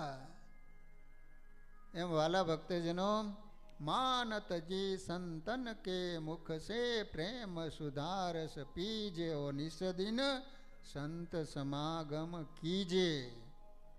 વાલા ભક્તજનો, આ સત્સંગ માનને માટે નથી. માન છોડી અને માત્ર ને માત્ર મોક્ષને માટે, કલ્યાણને માટે આ સત્સંગ છે. માટે વાલા ભક્તજનો, કોઈ માન આપે, સન્માન કરે કે અપમાન કરે, બધાયમાં સંભાવ રાખી અને કોઈ દિવસ સત્સંગને છોડશો નહીં. આપણી ઈચ્છાઓ પૂરી થાય કે ન થાય, આપણી ઈચ્છા પૂરી કરવા માટે આપણે સત્સંગમાં આવીએ. માન રાખો તમારા વ્યવહારમાં, તમારા સમાજમાં, પરંતુ ભગવાનના ભક્ત કે સંતોની આગળ, ભગવાનની આગળ વાલા ભક્તજનો કોઈ દિવસ કોઈ પણ પ્રકારનું માન ન રાખતા. કે મને મોટો બનાવે, કે આગળ બેવાડે, કે મારું સન્માન કરે, કે મારું નામ લે, કે મારા વખાણ કરે. માટે વાલા ભક્તજનો, આપણામાં આવા કોઈ પણ પ્રકારના સ્વભાવ હોય તો એ સ્વભાવને છોડીને ભગવાન રાજી થાય એવું જીવન જીવવાના સંકલ્પો કરીએ. નિર્મળ હૃદય બનાવીએ. નિર્મળ જન મન સો મોહી પાવા, દંભ કપટ છલ છિદ્ર ન ભાવા. સુગ્રીવને રામ ભગવાન કહે છે કે સુગ્રીવ, મને આવો ભક્ત વાલો છે, નિર્મળ, નિર્મળ એકદમ, જેનું અંતર હોય, કોઈ પણ પ્રકારનો રાગ, દ્વેષ, ઈર્ષા, અભાવ, અવગુણ આવું કોઈ પણ પ્રકારનું ન હોય ને, ત્યારે ભગવાન કહે છે કે ભગત મને ખૂબ વાલો બને છે. માટે વાલા ભક્તજનો, 3 દિવસ સુધી સદગુરુ વર્ય નિષ્કુળાનંદ સ્વામી રચિત ધીરજ આખ્યાન નામનો જે ગ્રંથ, આપણી પાસે જે ટાઈમ હતો એ પ્રમાણે અમુક ભક્તોના ચરિત્રો આપણે સાંભળ્યા. આવા તો 21 ભગવાનના ભક્તોના ચરિત્રો છે. આપણે તો 5-6 ભક્તોના ચરિત્રો માન સાંભળ્યા. કારણ કે આપણી પાસે ટાઈમ પણ એટલો બધો નહોતો. જે ટાઈમ મળ્યો, સમય મળ્યો એ પ્રમાણે વાલા ભક્તજનો તમારી આગળ જે ભગવાને મને કળા આપી પ્રકારે તમને રાજી કરવા માટે સુંદર રીતે 3 દિવસ સુધી ભગવાનની કથા વાર્તા કરવામાં આવી. વાલા ભક્તજનો, અહીંયા સંતો તો છે નહીં કોઈ, પરંતુ આશીષ ભગત ખરેખર આવા કોરોના કાળમાં પણ 2 વર્ષ સુધી અહીંયા રહીને સેવા પૂજા કરીને એ અઘરો કાળ હતો. મને ખબર, હું અમેરિકામાં હતો, ચેરી ન્યૂ જર્સીમાં. કોઈ આવે કે જાય, મને એમ થાય કે હું મરી જઈશ તો આ લોકોને ખબર ક્યારે પડશે. કેવો રોગ અચાનક આવી, બોલો, ખબર ન પડી. બોલો, હવે કોઈને અડે નહીં, રોગ થાય. હવે આટલી બધી વસ્તી કઈ રીતે બચવું એમ. એ તો સારું આપણા ભારતમાં તો નરેન્દ્રભાઈ હતા, નકર તો બીજો હોય તો આટલી પ્રજાને હાચવી જ ન શકે. તે કોરોના કાળ બાપા ધોરા દિવસે શું થાય છે કોઈ કલ્પના નહોતી કરી શકતા. શું થાય છે એમ. કેવો સમય એક દિવસ આવ્યો હે. કોઈ સાયન્સ પણ શું શોધ કરવી એ પણ જ્યારે મૂંઝવણમાં મુકાણા હતા એવા સમયે પણ વાલા ભક્તજનો અહીંયા આશીષ ભગત રહી અને સરસ રીતે ઠાકોરજીની તેમજ કથા વાર્તા તેમજ ભગવાને એમને ગળું કંઠ સારો આપ્યો છે. ગાવાની પણ કળા છે, વગાડવાની પણ કળા, ઓલરાઉન્ડર કહી શકાય એવા ભગત ભગવાને તમને આપ્યા છે કે સંતો ન હોય તો એ સંતોની ખોટ ન પડવા દે. એ રીતે વાલા ભક્તજનો અહીંયા સરસ રીતે વર્ષોથી ભગત રહી આ મંદિરનું જતન કરે છે. તમને બધા એને રાજી કરી રહ્યા છે. તો વાલા ભક્તજનો વિશેષ તમને કાંઈ કહેતો નથી, પરંતુ ખાસ જ્યારે શનિવારે સભા હોય ત્યારે પરિવાર સાથે મંદિરે આવવાનો આગ્રહ રાખજો. મંદિરે આવો ત્યારે ખાસ ઠાકોરજીના દર્શન કરજો, દંડવત કરજો, પ્રદક્ષિણા કરજો, ઠાકોરજીની સામે બેસીને માળા ફેરવજો, ભગવાનની ધૂન કીર્તન કથા વાર્તા સાંભળજો. નાની મોટી સેવા હોય તો એ સેવામાં પણ લાભ લઈજો. ખરેખર આ બહેનોને એકવાર તાલીઓથી વધાવો કે દર શનિવારે બધા ભક્તો માટે સુંદર મજાના થાળ બનાવવાની સેવા બહેનો કરે છે. આપણા અમેરિકામાં કેટલા બધા 25 જેટલા મંદિરો, અહીંયા મંદિરો, પરંતુ કોઈ પણ મંદિરોમાં રસોઈ બનાવવા માટે રસોઈયા નથી રાખ્યા હો. અમેરિકામાં તો બહુ મોટા મંદિરો. હું રહેતો તો એ મંદિર તો એવડું મોટું 2000 હરિભક્તો બેસી શકે એવડું મંદિર છે. તો મોટા જ્યારે ઉત્સવ હોય ત્યારે તો હજાર હરિભક્તોની રસોઈ બનાવવાની હોય, તોય પણ હરિભક્તો જ રસોઈ બનાવે. વિચાર કરો, $30 લાખ દેવું હતું. આ રીતે કેટરિંગ કરીને $30 લાખ દેવું પૂરું કર્યું. વિચાર કરો કેટલી ભાઈઓ બહેનોએ રાત દિવસ સેવા કરી છે. $30 લાખ. અમારે તો મોટો હોલ છે એટલે લગ્ન ને આન તેન બધા પ્રસંગો ચાલ્યા જ કરતા હોય, તોય કોઈ દિવસ રસોઈયો નહોતો લાવ્યા. મને એમ થાય કે અમેરિકા ઉપર કોઈને મરવાનો સમય ન હોય, એને બદલે આટલી મોટી સેવા ભાઈઓ બહેનો મળી અને કરે. ઉત્સવ સમય આ તે મંદિર સતત ગાતું હોય. એનો અર્થ એ કે તમને બધાને સ્વામિનારાયણ ભગવાનનો ખૂબ મહિમા છે, સત્સંગનો ખૂબ મહિમા છે. તમને એમ છે કે ભગવાન અમારા છે, મંદિર અમારું છે. આ હરિભક્તો આપણે બધા સ્વામિનારાયણ ભગવાનના દીકરા છીએ. સંબંધીઓ કરતાં પણ વિશેષ એ તો ભગવાનના ભક્તોની સાથે રાખવું જોઈએ. કારણ કે આ લોકમાં પણ સાથે રહેવાનું છે. દેહને છોડ્યા પછી પણ અક્ષરધામમાં આપણે બધાએ સાથે બેસવાનું છે. એટલા માટે દેહના સંબંધી કરતાં પણ વિશેષ આ ભગવાનના ભક્તોની સાથે હેત રાખજો. તો વાલા ભક્તજનો વિશેષ કાંઈ કહેવું નથી. 3 દિવસમાં કાંઈ વધારે મારાથી કાંઈ બોલાઈ ગયું હોય તો બધા તમે રાજી રહીજો. અને દર શનિવારે પાછો ટોરન્ટા કાલે 4 વાગ્યાનું પ્લેન છે, એટલે પાછો 4 વાગે જઉં છું ટોરન્ટો. ત્યાં ઓગસ્ટના એન્ડ સુધી રોકાવાનો. ત્યાં સુધી તો પાછો દર શનિવારે લાઈવ કથા પણ આવે છે ને, એટલે ત્યાં બેઠો પણ તમને દર શનિવારે પાછો સંભળાવવાનો જ છું. તો આ રીતે ટાઈમ મળે ત્યારે પાછા આપણે ફરીને ભેગા થઈશું. તો અત્યારે કથાનો સમય પૂરો. હરિસ્મરણ સાથે કથાને વિરામ. બોલો સ્વામિનારાયણ ભગવાનની, શ્રી નરનારાયણ દેવની, શ્રી લક્ષ્મીનારાયણ દેવની જય સ્વામિનારાયણ.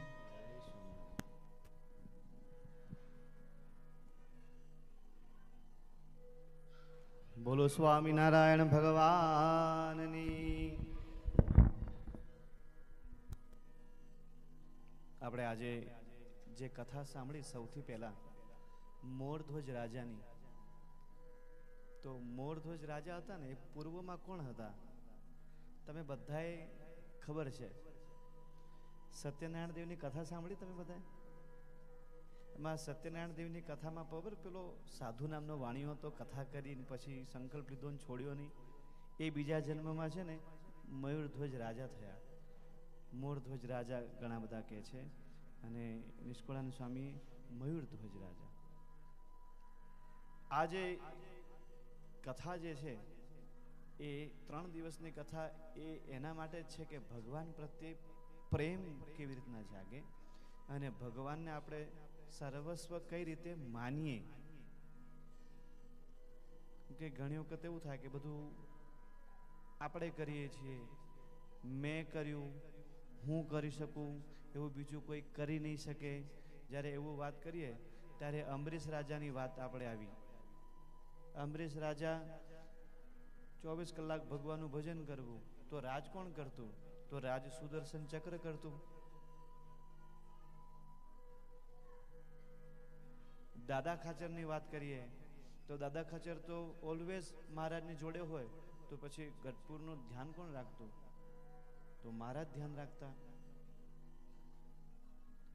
એટલે જ્યારે પણ ભગવાન પ્રત્યે શ્રદ્ધા જગાડે તો સમજી લો, આપણે મનમાં એમ થાય કે હવે મેં કર્યું છે અને મારાથી થશે, ત્યારે ધીરજ આખ્યાન છે ને કથા સાંભળી લેવાની.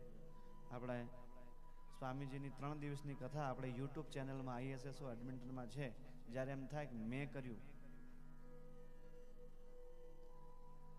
સરસ મજાની 3 દિવસની આપણે શ્રી ધીરજ આખ્યાનની કથા સાંભળી.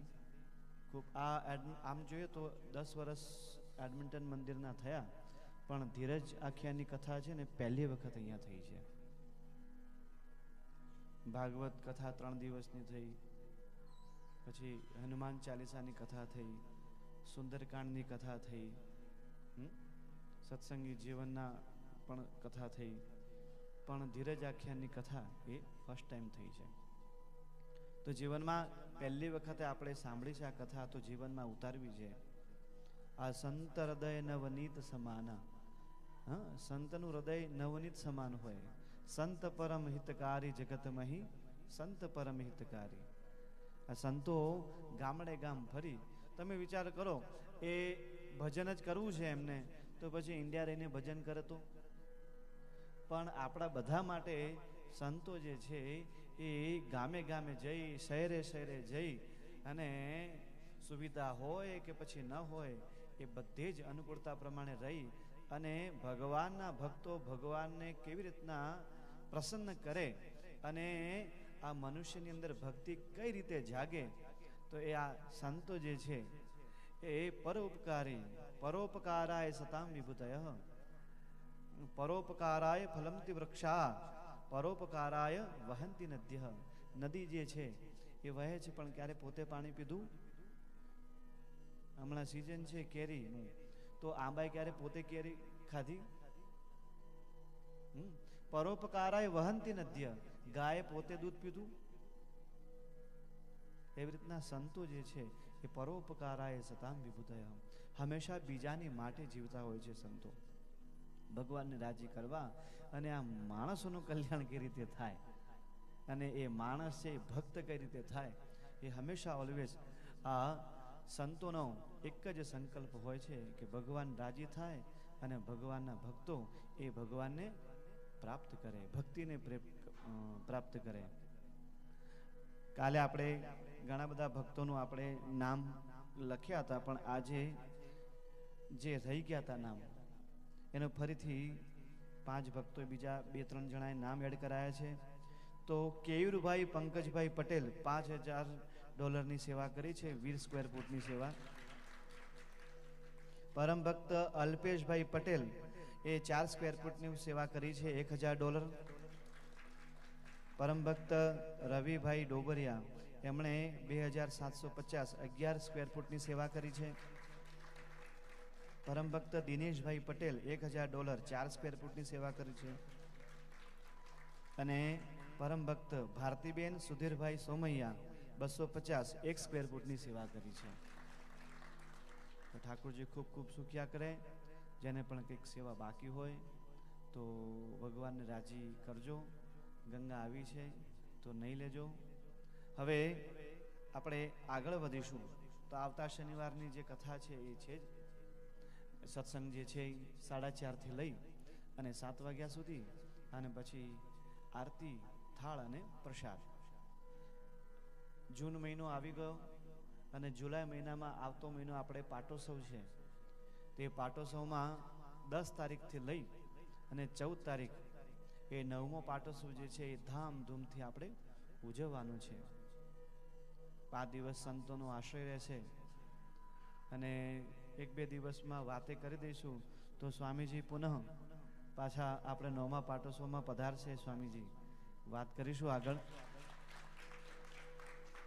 એટલે અનુકૂળતા પ્રમાણે સ્વામીને પણ આપણે એક વખત ફરીથી અહીંયા શ્રવણ કરવા માટે અને એમનો લાભ લેવા માટે ફરીથી બોલાવીશું. તો જેને પણ આના અંદર સેવા બાકી હોય, કંઈ પણ નાની મોટું કંઈ પણ કરવું હોય તો એ કરજો. બીજી વસ્તુ